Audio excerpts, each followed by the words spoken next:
Hello hi അസ്സലാമു അലൈക്കും. ഇതാ ഞാൻ ഗാർഡനിലാണുള്ളത്. അപ്പോൾ ഇതാ ഇവിടെ 12:30 ഇന്ന് എൻ്റെ യാത്രയാണ്. അപ്പോൾ അതിനു മുമ്പ് ഞാൻ ഒന്ന് കുറച്ച് ഗാർഡനിലോട്ടൊന്ന് വന്ന് കുറച്ച് നേരം ചിലവഴിച്ചിട്ട് പോകാമെന്ന് വിചാരിച്ച് വന്നതാണ് കേട്ടോ. ഞാൻ കാണിച്ചാൽ അത് നല്ല വെയിൽ, ഞാൻ പറഞ്ഞല്ലോ അടിപൊളി വെയിലാണ്. കപ്പയൊക്കെ ഇങ്ങനെ പിടിച്ചു വന്നിട്ടുണ്ട്. വെയിലായതുകൊണ്ട് വാടി കിടക്കുന്നതാണ്ട. ഞാൻ വെള്ളം ഒഴിച്ചിട്ട് പോകാമെന്ന് പറഞ്ഞിട്ട് കയറിയതാണേ.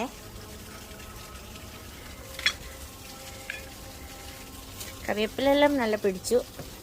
വഴുതനൊക്കെ വഴുതനൊക്കെ ഇങ്ങനെ വാടി കിടക്കുന്നുണ്ട്, കായൊന്നുമില്ല.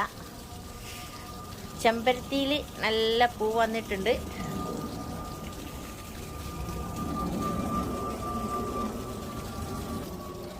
അപ്പോൾ കണ്ടല്ലോ, ഇത്രയാണ് എൻ്റെ ഗാർഡൻ വിശേഷം.